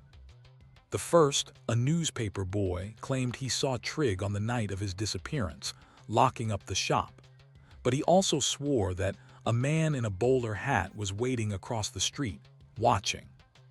The second, a neighbor, reported hearing the jangle of keys and a scuffle from inside the shop just past midnight. By morning, all was silent. The shop's back door was found barred. The only unlocked exit was a small window above the alley, too narrow for Trigg, but perhaps just enough for someone else. The stolen master key. As investigators sifted through the mess, they found something deeply unsettling. Among the piles of scattered keys, one set was missing. Trigg had been working on a commission for the Metropolitan Police itself, a master key system for the new station house being built on Vine Street. That master key was nowhere to be found. Rumors in Soho. Theories spread quickly. Some said Trigg had been murdered by thieves who wanted his keys. Others whispered he had double-crossed a criminal gang, selling them locks by day and access by night. A few insisted he had staged his disappearance, vanishing with the master key, to sell it for a fortune abroad. But no body was ever found, no ransom demanded. Only the silence of the locked shop. The case grew colder with each passing week, yet behind every locked door in Soho, unease lingered. Who held the missing key? And had the locksmith truly vanished, or had he left his mark in the city's locks forever? Because months later, burglaries began again, always without forced entry, always with precision, and always in houses that had once appeared in Trigg's secret register. If the locksmith was gone, who now carried his keys? By spring of 1894, 4 months after Harold Trigg's disappearance, the Vine Street mystery had taken on a new, unsettling character. At first, his absence was treated as one man gone missing in a city of millions. Men vanished all the time in London, lost to debt, drink, or darker business. But the burglaries that followed changed everything. They were too precise, too quiet, and too familiar. Burglaries without force. The first case was reported in March at a pawnbroker's on Barrack Street. The night watchman swore the locks were untouched. Yet by morning, the strongbox was emptied. 2 weeks later, a jeweler on Frith Street suffered the same fate. No broken windows, no forced entry. Every lock on the premises opened cleanly. By summer, there were 6 such burglaries, all within a half-mile of Trigg's old shop, and each matched an address found on the paper tags from the locksmith's hidden drawer. It seemed the missing key had returned to circulation. Inspector Henshaw's dilemma. Inspector Henshaw faced an impossible question. Were these robberies the work of Harold Trigg himself, operating from the shadows? Or had someone else taken possession of his register and perhaps killed him to obtain it? The trouble was, the locks told no tales. Each crime scene showed the same detail. Locks unbroken. Doors relocked behind the thief. Keys returned neatly to their hooks inside. It was as though the thief wasn't breaking in at all, but moving through as if he belonged. The secret compartment. In June, police made a second search of Trigg's abandoned shop. This time, they stripped the walls. Behind a false panel, they found another hidden compartment, this one containing a small notebook bound in cracked leather. Inside, written in Trigg's careful hand, was a list of clients. Some were ordinary tradesmen, but others were far from respectable. A gambling den on Rupert Street. A brothel keeper known as Madame Lou. A moneylender with ties to Whitechapel gangs. Next to some names, Trigg had written single words. Duplicate. Master. Knight. The implication was clear.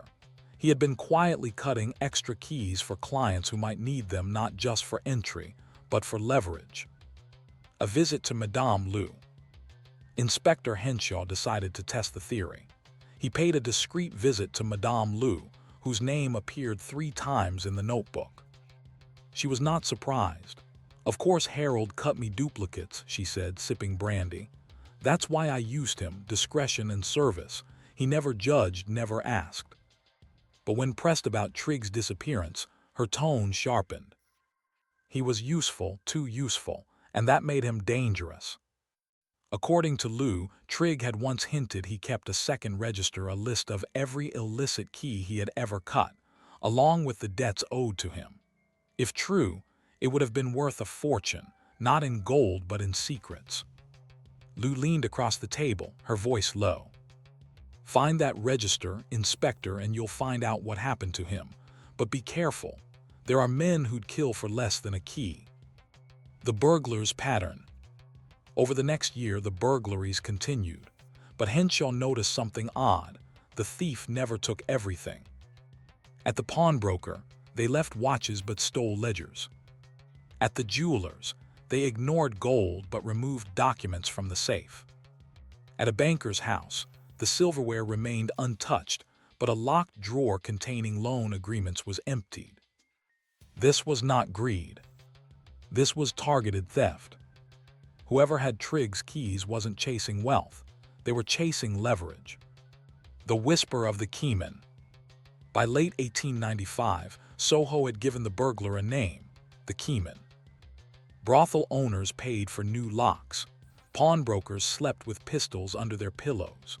The newspapers feasted on the story, turning Harold Trigg into a phantom, either a betrayed craftsman seeking revenge, or a criminal mastermind who had built a kingdom of locks only to vanish into it. But Inspector Henshaw suspected something worse. If Trigg was dead, someone else now held his secrets, and that someone was using the locksmith's ghost as cover to build an invisible empire of blackmail and burglary. A letter without a stamp. Then, in January of 1896, the case took its strangest turn yet. A plain envelope arrived at Vine Street Police Station. No stamp, no postmark. Inside was a single brass key, and a note written in block letters. The locksmith is buried where the keys cannot turn.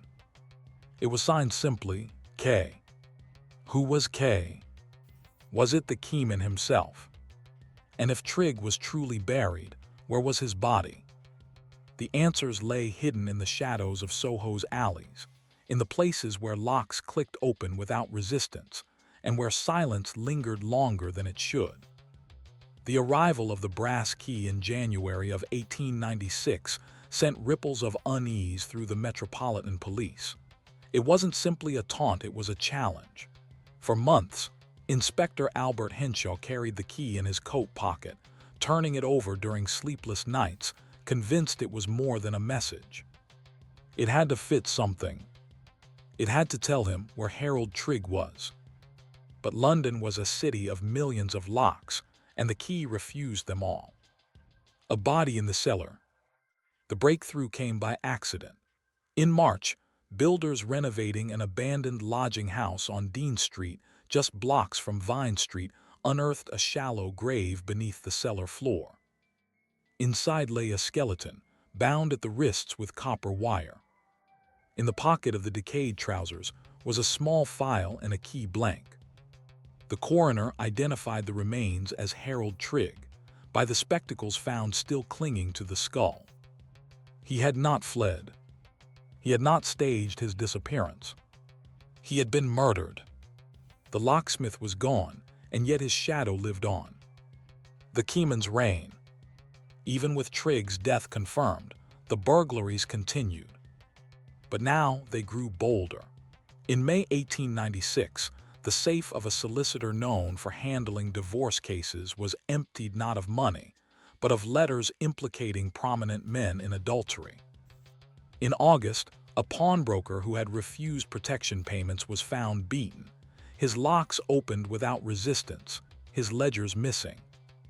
The press declared that the keyman had taken Trigg's crown, that someone else had inherited his register, his duplicates, his network of secret entries.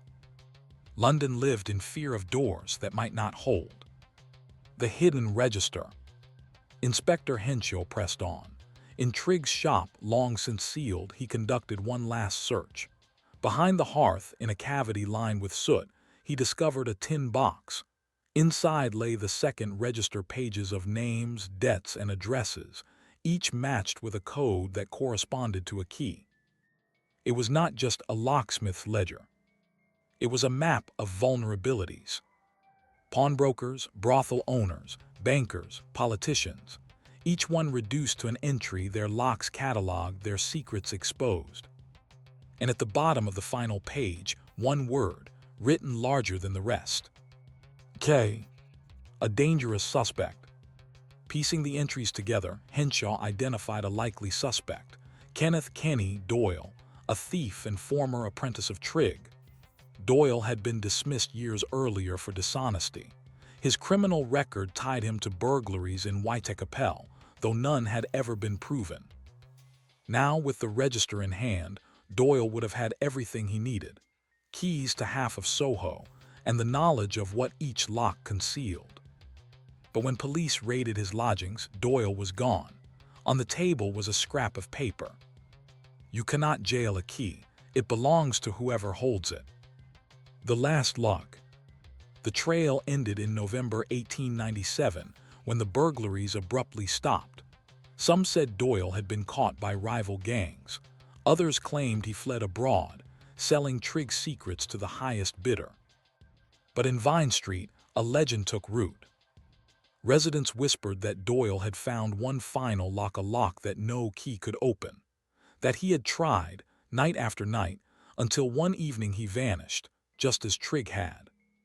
And that somewhere in the city, a door remains, its key still in circulation, waiting, heavy in the pocket of someone who doesn't yet know what it opens. The locksmith's legacy. The story of Harold Trig left its mark. Banks began issuing patented key designs to prevent duplicates. Solicitors required witnesses when locks were cut. Police insisted on record-keeping by locksmiths. Yet none of that erased the unease. Because every Londoner knew the truth. Trig had shown that trust in a lock was only trust in a man behind a workbench. And once that trust vanished, no bolt could ever truly secure you. Reflection. What makes the Vine Street case endure is not just the murder of a locksmith, nor the thefts that followed. It is the way a simple object, a key, became a weapon of power. A tool of access. A token of fear. A reminder that sometimes the most dangerous criminals don't break doors. They simply unlock them. On a damp Sunday morning in 1817, the congregation of St. Mary Redcliffe in Bristol gathered for worship. They were a respectable mix of merchants, sailors' wives, and apprentices, their clothes still smelling faintly of the harbor's tar and salt. The great church, with its vaulted ceiling and Gothic spire, had seen centuries of clergy.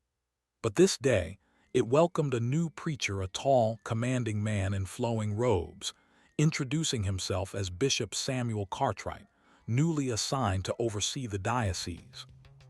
He spoke with authority.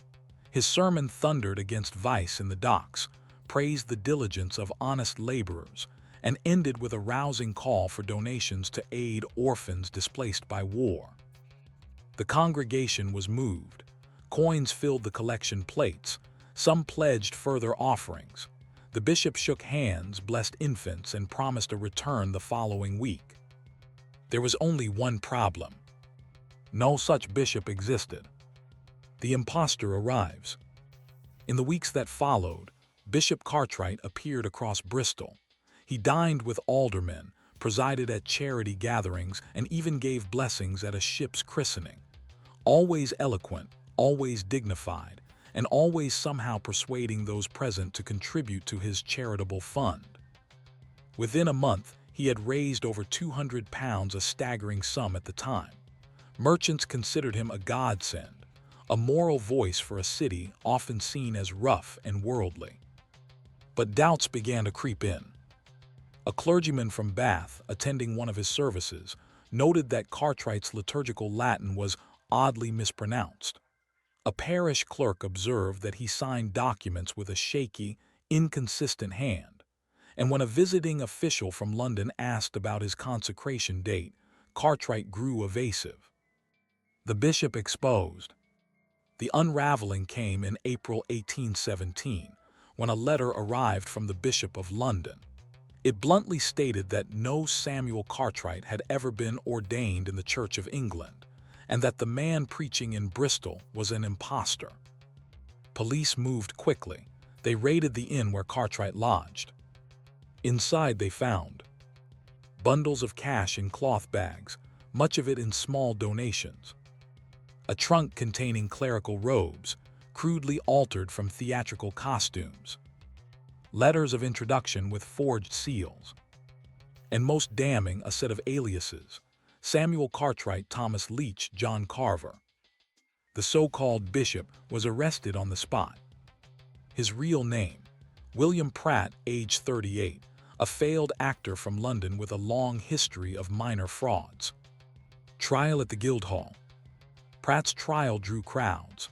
The charge, obtaining money by false pretenses. Witnesses lined up to describe his fiery sermons and persuasive appeals. Some swore they had been tricked. Others admitted they gave willingly, even joyfully, and felt no shame. Pratt defended himself with theatrical flair. He claimed he had never explicitly said he was consecrated, only that he was called to preach. He argued that his sermons had done good, that the money had indeed aided the poor, though records showed otherwise. At one point, he addressed the court directly. Is it worse to steal a coin from a purse, or to lift a man's spirit with words, even if the name behind the words is borrowed? The judge was unmoved. Pratt was convicted. He was sentenced to 7 years' transportation to Australia. A city embarrassed. For Bristol, the scandal cut deep. How could an entire city be fooled by a counterfeit bishop? Newspapers mocked the credulousness of its citizens. Satirical pamphlets depicted the Bishop of Bristol with a devil's tail poking from his robes. Merchants grew cautious about charitable giving. Clergy became defensive, emphasizing their credentials at every sermon. And yet among the poor, some remembered Pratt kindly. His words had been warm. His voice carried conviction. A few insisted he had given them coins, even food. The line between fraudster and preacher blurred uncomfortably. A curious aftermath. Years later, reports surfaced from New South Wales that William Pratt had resumed preaching in the colonies. Some settlers swore he delivered sermons under yet another alias, this time styling himself a reverend. Whether true or not, the legend persisted. The counterfeit bishop who fooled a city and kept preaching long after he was unmasked. But the real question lingered in Bristol long after his departure. Did people follow him because they believed in his office or because, in their hearts, they wanted to believe in his words? When William Pratt, alias Bishop Samuel Cartwright, stood before the Guildhall court in 1817, the shock in Bristol was not just that he had tricked them, but that he had done it so convincingly. Here was a failed actor, a man with no training in theology, who had managed to pass himself off as a bishop for nearly 4 months. He had performed blessings, presided over marriages, even heard confessions. And people swore they had felt uplifted, inspired, even spiritually renewed. The trial revealed not only Pratt's schemes, but also the uncomfortable truth that religion in Regency England was as much performance as doctrine, and that a skilled impostor could play the part just as well as a man in holy orders. The actor's tools. Witnesses at the trial described Pratt's methods in detail. He owned a small library of sermons, many copied word for word from published texts. He adapted them with local references, giving the illusion of authenticity. His Latin was poor, but most parishioners couldn't tell the difference. Only trained clergy noticed. He used his background in theater to control his voice, booming when condemning sin, soft and tremulous when offering blessings. He carried forged letters of introduction bearing wax seals. Most people never checked them. One observer noted, he was less a bishop than a stage player, yet the stage was the pulpit, and the city was his audience. The money trail. During questioning, Pratt admitted to collecting over £220 during his Bristol deception. The funds were supposedly earmarked for orphans and war widows, but investigators found no records of distribution. Instead, receipts showed he spent lavishly on food, drink, and lodgings. He dined at the Bush Tavern on Corn Street, smoked expensive cigars, and even purchased a fine horse. And yet, in one curious detail, police found he had quietly given £15 to a struggling sailor's widow and her children. Why? Was it guilt? Or did he see it as an investment to bolster his disguise? The congregation's shame. Perhaps the most striking testimony came not from clergy, but from the townspeople themselves. A shipwright named Thomas Vane declared, "He may have been false, but his words were true. I have never heard such fire from any bishop before or since." A widow confessed that Pratt had moved her to tears, convincing her to reconcile with her estranged son. These accounts embarrassed the Church of England, for they suggested that an impostor and unordained fraud had touched lives in ways the real clergy had failed to. The clergy fight back. The established clergy reacted defensively. The Bishop of London called Pratt's case a wicked sacrilege. Pamphlets were printed warning parishioners to verify the credentials of visiting clergy. Parish registers began to require written proof of ordination for anyone performing sacraments. But beneath the surface, the scandal fueled a more dangerous idea: that the trappings of religion, the robes, the words, the gestures, were all a kind of theater. And that if a man could play the role convincingly enough, the difference between a bishop and an actor was only paper deep. Rumors from the colonies. Transportation to Australia was meant to be the end of Pratt's story. Yet within a decade, whispers filtered back from New South Wales. Settlers claimed that a tall, eloquent man in clerical dress had been giving sermons on the frontier. Some said he called himself Reverend Samuel Carter. Others swore he went by Father Price. There were no official records linking him to these names, but the stories persisted.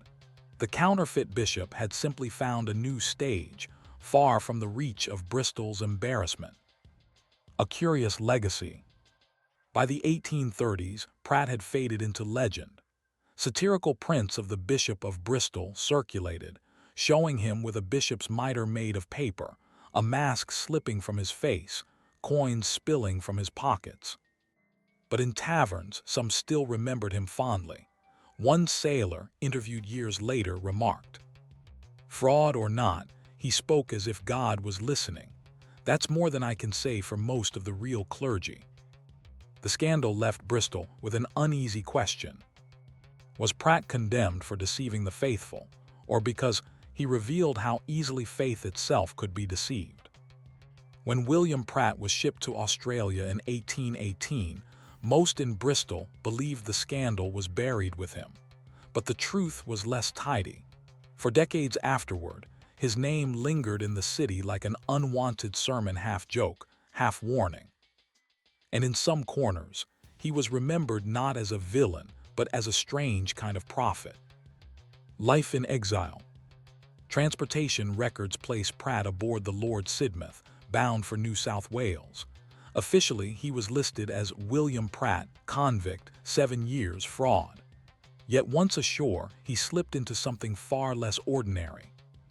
Settlers' diaries describe a tall man in clerical black preaching in the fields, marrying couples without license, and blessing children. Some claimed he quoted scripture fluently. Others noted he often adapted Shakespeare's lines as if they were psalms. No one seemed to mind. On the frontier, faith was scarce and authority scarcer. A counterfeit bishop was better than none at all. By the 1820s, he was reportedly running small congregations in Parramatta, styling himself a Reverend Carter. Colonial officials knew he was no ordained minister, but many turned a blind eye. Discipline was hard to enforce in a place built on survival. Bristol's lingering wound. Back in England, the memory of the impostor gnawed at the Church of England. The case had exposed how fragile trust in clergy could be. If a man in borrowed robes could fool an entire city, what did that say about the institution itself? In response, bishops demanded stricter checks on ordinations. Parish registers became more formal, but among ordinary people, the scandal deepened a quiet skepticism. Some even said they preferred Pratt's fiery words to the dry sermons of genuine clergy. One pamphlet published anonymously in 1820 asked, "If a thief preaches truth, and a bishop preaches dust which serves God more. The question was blasphemous, but it captured the unease Pratt had left behind. The blurred line between stage and altar. Historians later noted how perfectly Pratt's theatrical background had prepared him.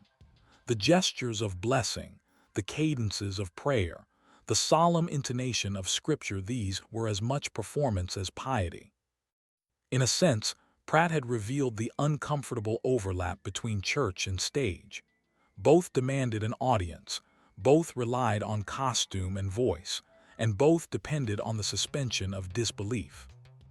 His fraud worked because the line between acting and preaching was thinner than most dared admit. A return in rumor. By the 1830s, word reached England that Pratt had died in the colonies.